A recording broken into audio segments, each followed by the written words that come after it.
Hello बच्चों, कैसे हैं सभी। आई होप कि सभी बढ़िया होंगे। और वो कहते हैं कि जिसका मुझे था इंतजार, जी हाँ, जिसका आपको इंतजार था वो इंतजार खत्म हुआ। और फाइनली JNKVB, जैसा कि मैंने बताया था कि इस बार जो आपकी काउंसलिंग है PAT 2025 की जो काउंसलिंग है इस बार JNKVB यानी जवाहरलाल नेहरू कृषि विश्वविद्यालय जबलपुर आपका करवाने वाला है। तो जवाहरलाल नेहरू कृषि विश्वविद्यालय ने फाइनली जो है अपनी वेबसाइट पर पूरा का पूरा नोटिफिकेशन इसका डाल दिया। यहाँ पर आप जाके देख सकते हो, यहाँ पे चल रहा होगा तो आप यहाँ देख सकते हो कि फाइनली जो है इन्होंने अपना नोटिफिकेशन डाल दिया। तो भाई देखते हैं कि इस काउंसलिंग में इन्होंने क्या क्या चेंजेस किए हैं। बहुत सारे चेंजेस आपको इस बार काउंसलिंग में देखने को मिल सकते हैं। 2024 और 2025 की काउंसलिंग बिल्कुल ही डिफरेंस होने वाली है, बिल्कुल ही डिफरेंट। चलिए तो अंत तक देखिए। और यदि आप काउंसलिंग से रिलेटेड और भी क्वेरीज चाहते हैं तो टेलीग्राम चैनल हमारा, व्हाट्सएप लिंक ज्वाइन कर लीजिए। लिंक डिस्क्रिप्शन में दे रखा है दोनों चैनल्स का, क्योंकि जो भी अपडेट आएगी मैं वहां पर शेयर करता रहता हूं। तो फ्री ऑफ कॉस्ट आपकी काउंसलिंग हो जाएगी, ताकि 1 रुपया लगने वाला है और आपको सही सटीक जानकारी मिल जाएगी, है ना। और आपको एक मैं लास्ट में बताऊंगा एक इंपॉर्टेंट चीज, इस वीडियो को अंत तक जरूर देखिएगा। अंत में एक बहुत महत्वपूर्ण चीज मैं आप लोगों को बताने वाला हूं। तो सबसे पहले तो हम इस नोटिफिकेशन को देख लेते हैं कि भाई क्या क्या आपका इसमें होने वाला है। देखिए, ये जो है जवाहरलाल नेहरू कृषि विश्वविद्यालय जबलपुर के द्वारा ये जो आपका BSc एग्रीकल्चर और BSc हॉर्टिकल्चर और BTech के लिए जो काउंसलिंग है वो इन्होंने क्या किया है, ओपन किया है। ठीक है, चलिए यहां देखता हूं, मैं थोड़ा सा इसको जूम कर देता हूं ताकि आप लोगों को क्लियर दिखे। ठीक है, अब देखो इस काउंसलिंग में सबसे पहले तो साइट क्या रहने वाली है। तो साइट जो है इस बार बिल्कुल चेंज कर दी है इन्होंने। तो kvb.mponline.gov, हाँ जी, इस बार ये MP ऑनलाइन के माध्यम से, देखिए इसी से इन्होंने PG की काउंसलिंग करवाई थी, पोस्ट ग्रेजुएशन की। तो इसी वेबसाइट यानी MP ऑनलाइन के माध्यम से इस बार आपकी UG की काउंसलिंग होने वाली है। तो सबसे पहले तो ये वेबसाइट है, डायरेक्ट इस पे क्लिक करोगे आप वेबसाइट पे पहुंच जाओगे। इसके बाद सबसे बड़ी चीज तो है ये वाली चीज, इसको मैं थोड़ा सा ऊपर करके आपको दिखाता हूं कि श्रेणी और पात्रता। देखिए, अब जो आपके स्वतंत्रता संग्राम सेनानी हैं, ठीक है, unreserved category SC ST OBC, है ना, तो वो समस्त अभ्यर्थी पात्र हैं BSc ऑनर्स, BSc हॉर्टिकल्चर और फॉरेस्ट्री की काउंसलिंग के लिए। ठीक है, और समस्त अभ्यर्थी पात्र है, BTech अभ्यर्थी एलिजिबल है, ठीक है, पात्र हैं BTech इंजीनियरिंग के लिए। सिर्फ आपने PAT का एग्जाम दिया हो, चाहे कोई भी आपके कितने भी नंबर आए हो, पहला क्राइटेरिया।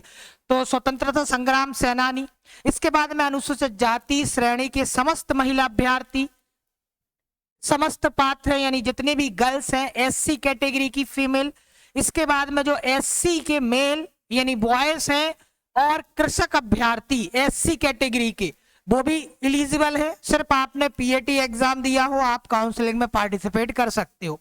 इसके बाद में लिखा गया कि जो ST कैटेगरी की फीमेल है वो भी सभी एलिजिबल है इस काउंसलिंग में पार्टिसिपेट करने के लिए, भाग लेने के लिए। इसके बाद में जो ST कैटेगरी के मेल हैं यानी बॉयज है, और जो ST कैटेगरी के जो कृषक प्रमाण पत्र वाले बच्चे हैं यानी बॉयज है, वो भी पात्र हैं। आप लोग भी भाई आपने एग्जाम बस दिया हो, चाहे कितने भी मार्क्स हो।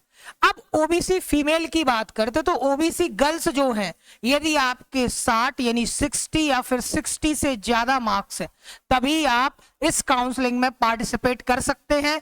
BTech के लिए ऐसा कहीं भी नहीं है। OBC गर्ल्स BTech में चाहे आपने एग्जाम दिया हो, चाहे आपके कितने भी मार्क्स हो, आप पार्टिसिपेट कर सकते हो।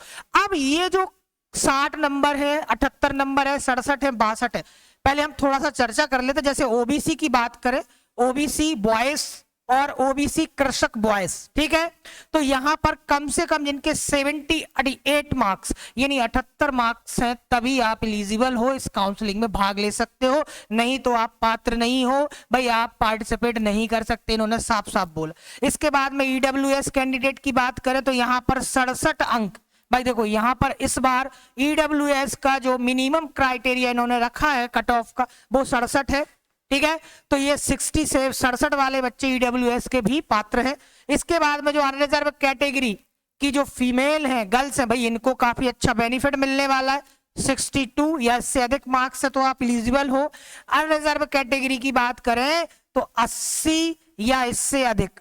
तो देखिए यहां पर कट ऑफ मेरे भाई काफी अच्छा खासा जाने वाला है, यानी सीधा सीधा है। देखो पिछले साल भी यही हाल था, पता है ना आप लोगों को। तो 80 या इससे अधिक है तभी आप पात्र रहोगे इस काउंसलिंग में पार्टिसिपेट करने का। तो ये जो अंक देख रहे हो ना आप 60, 78, 67, 62, 80, ये अंक जो हैं ये सिर्फ आपके यदि पीएटी में इतने आए हैं, इससे कम है तो आप एलिजिबल नहीं हो। ये एक क्राइटेरिया दे रखा है इन्होंने कि भाई मिनिमम मार्क्स आप बोल सकते हो काउंसलिंग के लिए। किसके लिए मिनिमम मार्क्स है बच्चों? ये किसके लिए? काउंसलिंग में भाग लेने के लिए। बाकी इसका मतलब ये नहीं है कि इतने मार्क्स पे आपको कॉलेज मिल जाएगा, पॉसिबल ही नहीं है। ये समझ के चलो कि यहाँ पर जैसे मान लो 80 लिखा है तो ये 90 प्लस पे ही कॉलेज अलॉट होगा, ठीक है। 80 से इन्होंने क्राइटेरिया रख दिया है कि भैया थोड़ा अब बहुत सारे बच्चे होते हैं इधर उधर चले जाते हैं, इधर उधर सीटें, तो वो इसलिए उन्होंने क्राइटेरिया रख दिया कि कम से कम ज्यादा से ज्यादा बच्चे आएंगे तो इनके पोर्टल का खर्च भी निकलेगा, बहुत सारी चीजें है ना। तो ये क्राइटेरिया रखा गया, तो इतने जिनके मार्क्स है वो सभी बच्चे काउंसलिंग करवा सकते हैं, ठीक है।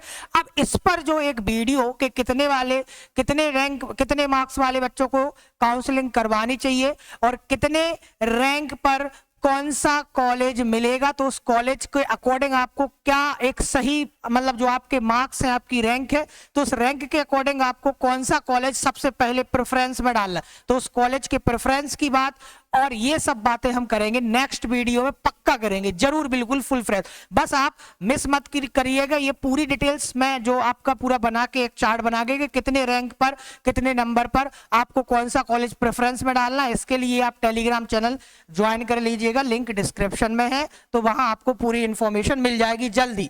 चलिए, तो ये तो हो गई आपकी बात कि भाई इतने जो, यदि आपके इतने मार्क्स है तो आप इसमें पार्टिसिपेट कर सकते हो।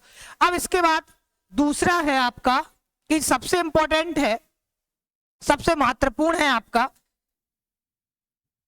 भाई रजिस्ट्रेशन। तो ऑनलाइन रजिस्ट्रेशन और शुल्क का भुगतान जो कि कल यानी 18 सितंबर से 23 सितंबर तक चलेगा, यानी इस बार इन्होंने बहुत जल्दी, यानी 18 और 5 मतलब 5 दिन ही दिए हैं, तो कल से ही सभी बच्चे अपना रजिस्ट्रेशन करवा लें।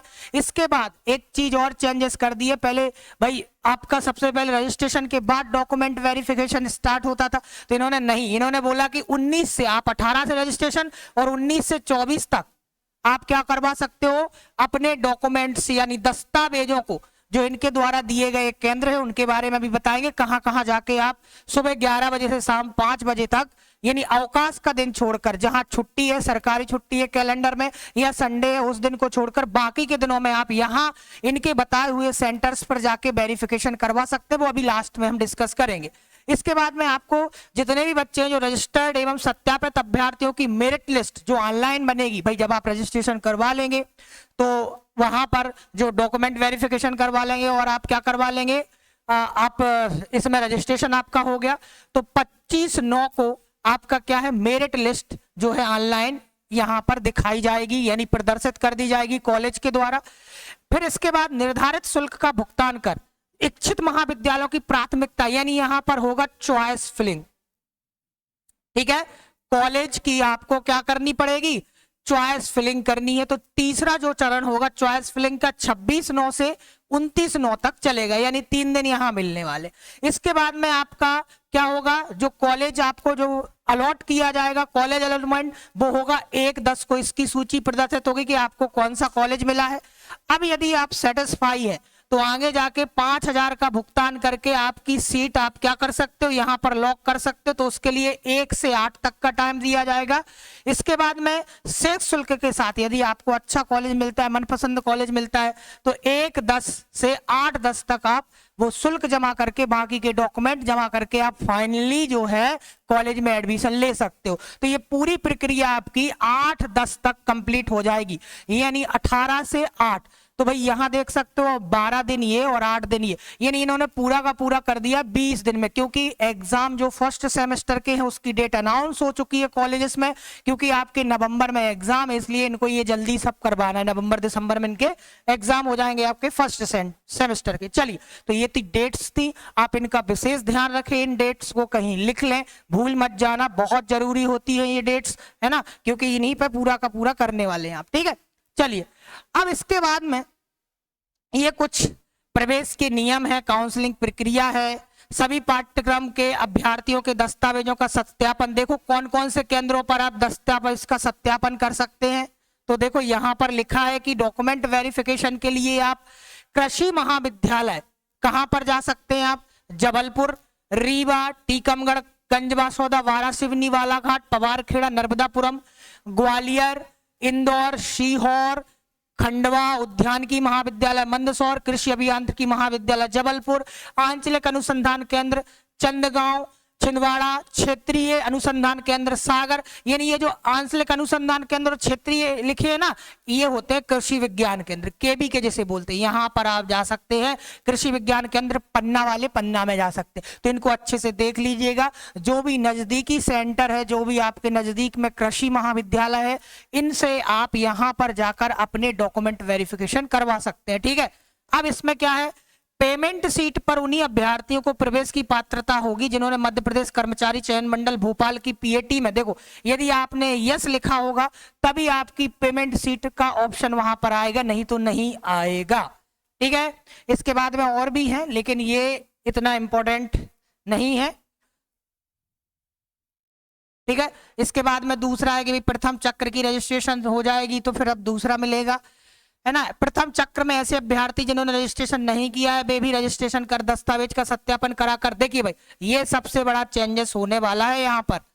तो याद रखना, जो बच्चे सोच रहे होंगे कि सेकंड में, कई सारे ऐसे बच्चे होते हैं जो छूट जाते हैं, फर्स्ट राउंड की काउंसलिंग में रजिस्ट्रेशन नहीं करवा पाते थे तो उनको सेकंड राउंड की काउंसलिंग नहीं मिलती थी, लेकिन इस बार ये नियम चेंज हो गया है।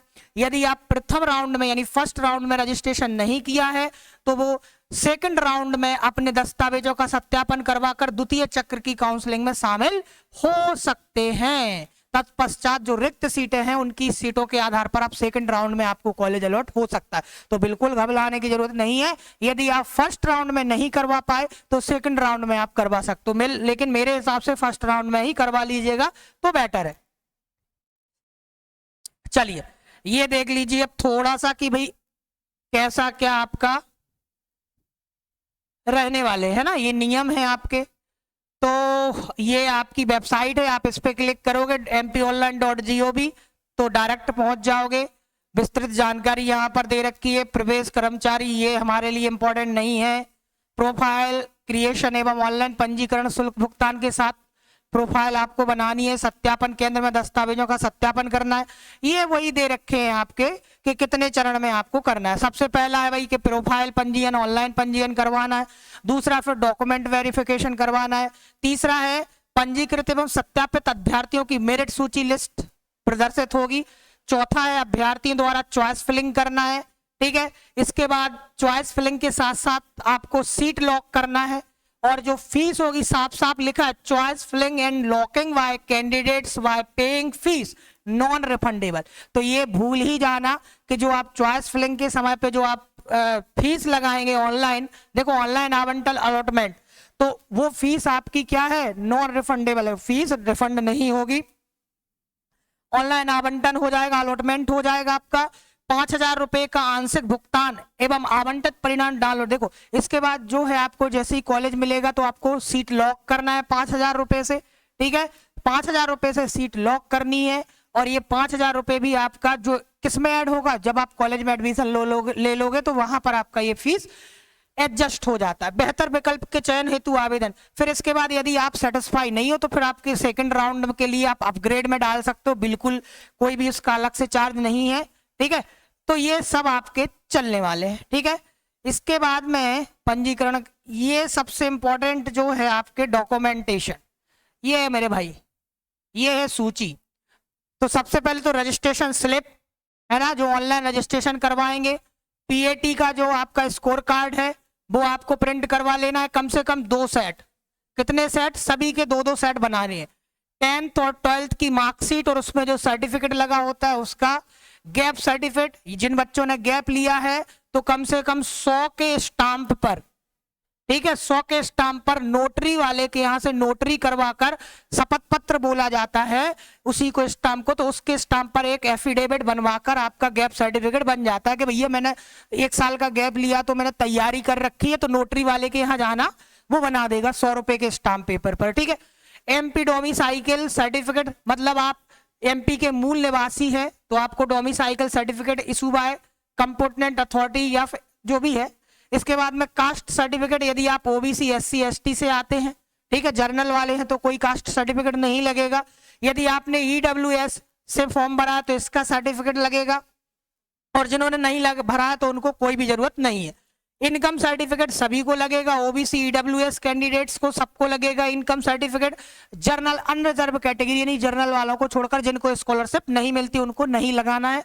बाकी आपको जिनको ओबीसी हो गए, एससी एसटी जिनको भी मिलती है उन सभी को इनकम सर्टिफिकेट लगेगा। इसके बाद देखो एससी एसटी को नहीं लगेगा, इसमें इनकम सर्टिफिकेट फॉर ओबीसी और ईडब्ल्यूएस कैंडिडेट्स को लगाना पड़ता है। पर्सन विथ डिसेबिलिटी, यदि आप भाई हैंडीकैप हैं, डिसेबिलिटीज हैं आपके अंदर, तो आपने ये सर्टिफिकेट बनवाया होगा तभी आपने फॉर्म में भी ये ऑप्शन चूज किया होगा तो उसका सर्टिफिकेट। फ्रीडम फाइटर है आपके घर में कोई, या सैनिक सर्टिफिकेट है तो आपने लगाया हो, फॉर्म में लगाया था फॉर्म भरते टाइम पीएटी का, तो वो भी आपको यहाँ पर लगाना, नहीं लगाया तो वो बिल्कुल जरूरत नहीं है। फार्मर सर्टिफिकेट, जिसने आपका कृषक प्रमाण पत्र KPP यानी कृषक प्रमाण पत्र आपने ऑप्शन में लगाया है, चुना है, तो आप कृषक प्रमाण पत्र बनवा लीजिए।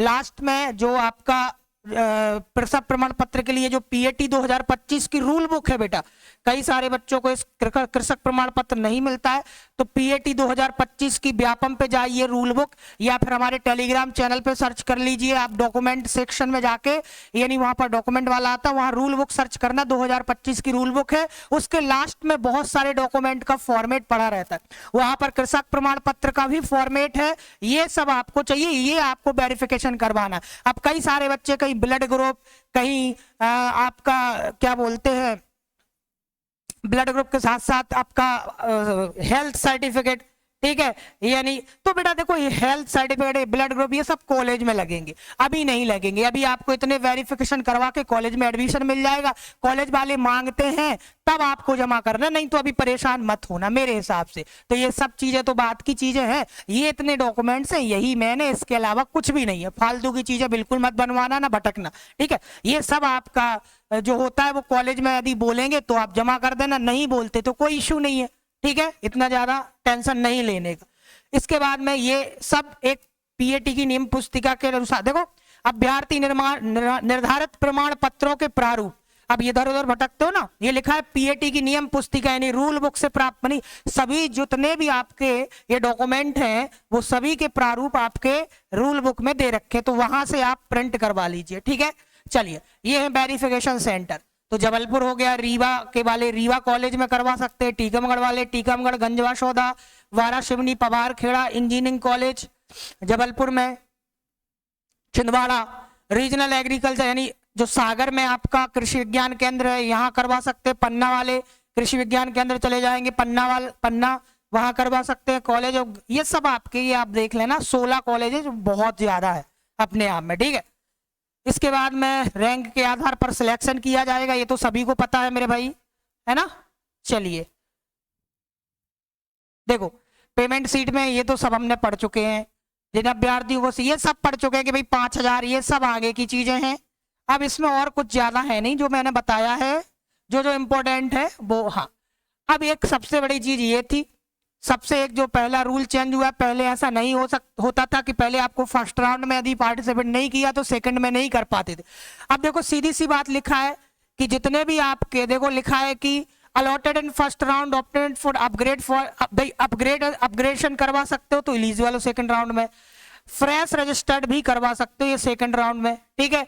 अब यदि मान लो थर्ड राउंड की काउंसलिंग होती है, ठीक है, देखो यहां पर लिखा है कि जो allotted but not admitted in first round, तो ऐसे अब ध्यान से सुनना, यहां पे क्या लिखा गया है कि जैसे फर्स्ट राउंड में तो ऑल जितने भी रजिस्टर्ड कैंडिडेट और वेरीफाई कैंडिडेट है वो सभी एलिजिबल है ना, वो सभी पात्र रहेंगे काउंसलिंग के। लेकिन यदि सेकंड राउंड की जो काउंसलिंग होगी उसमें allotted in first round and यदि उसने ऑप्शन चुना है अपग्रेड करने का तो वो भी एलिजिबल है। फ्रेश रजिस्ट्रेशन करवा रहा है सेकंड राउंड में और वेरिफिकेशन करवा रहा है, फर्स्ट में नहीं करवाते लेकिन सेकंड राउंड की काउंसलिंग में आप करवा सकते हो, तो वो भी एलिजिबल है। ये नया ऑप्शन ऐड कर दिया इन्होंने। Not allotted candidate for first round, तो जितने भी बच्चों को कॉलेज नहीं मिलेगा फर्स्ट राउंड में वो सेकंड राउंड के लिए एलिजिबल हैं। और बाकी के allotted in first round, but देखो ऐसे बच्चे जिन्हें पहले राउंड में कॉलेज अलॉट हुआ था लेकिन उन्होंने एडमिशन नहीं लिया है फर्स्ट राउंड में, तो इन्होंने रिपोर्टेड मतलब नॉट रिपोर्टेड, आपने रिपोर्टेड ही नहीं किया, सीट लॉक ही नहीं की, आपने 5,000 की पेमेंट ही नहीं की, तो यहां पर आप सेकंड राउंड में और थर्ड राउंड में बिल्कुल भी एलिजिबल नहीं होगे, साफ साफ लिखा है। तो फर्स्ट राउंड में यदि आपको कॉलेज मिलता है और आप उसे लॉक नहीं करोगे तो भैया आपको सेकंड राउंड में नहीं मिलेगा, ठीक है। या फिर cancellation of admitted seat first round by the candidate, यदि आपने कैंसिल कर दी है फर्स्ट सीट और कुछ भी प्रतिक्रिया नहीं दी है तो आप सेकंड राउंड में नहीं आ सकते।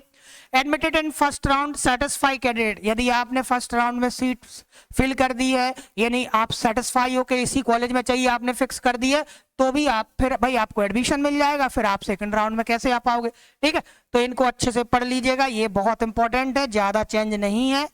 काउंसलिंग से संबंधित किसी भी तकनीकी, देखिए कई सारे बच्चे इधर उधर फोन लगाते हैं, आपको कहीं नहीं लगाना है।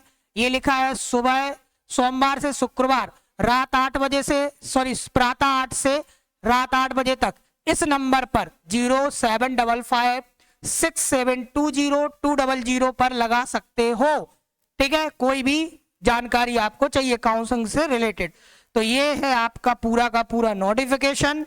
अब देखो यहाँ पर आप जैसे ही जाओगे तो mponline.gov यहाँ क्लिक करोगे तो इस तरीके का आपका इंटरफेस खुल जाएगा और यहाँ पे जाना है अवर सर्विसेज। कहाँ जाना है? अवर सर्विस। यहाँ पर अभी नहीं आ रहा है, कल आपका यहाँ पर आने लगेगा, जैसे ये लिखा है ना न्यू, यहाँ पर आपका यूजी के लिए शो होने लगेगा ऑप्शन और यहाँ पर आप जाके फिर अपने काउंसलिंग करवा सकते हो, मोबाइल से भी कर सकते हो, आप खुद भर सकते हो, कोई बड़ी चीज नहीं है ना।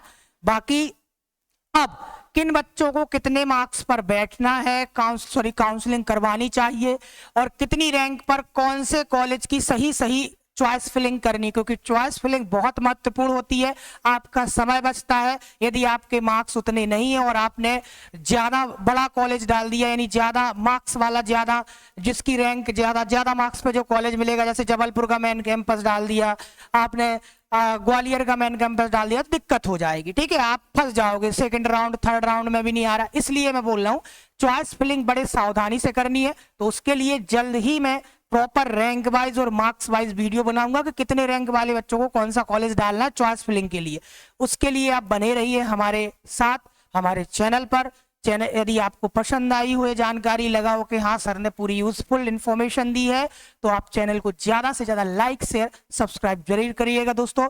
और साथ ही साथ लिंक डिस्क्रिप्शन में Telegram channel, WhatsApp group link दोनों दे रखी है, तो उनको भी ज्वाइन कर लीजिएगा ताकि आपको हर इंफॉर्मेशन अपडेट जो है टाइम टू टाइम आपको मिलती रहे। तो मिलते हैं नेक्स्ट वीडियो में। जो भी आपके डाउट हो वो आप नीचे कमेंट में पूछ सकते हैं, जितने भी डाउट हो उन सभी डाउट को हम नेक्स्ट वीडियो में बिल्कुल क्लैरिफाई करेंगे, आपके हर एक डाउट को। तो मिलते हैं नेक्स्ट क्लास में, तब तक के लिए नमस्कार सभी को, जय हिंद, जय भारत, जय जवान, जय किसान दोस्तों।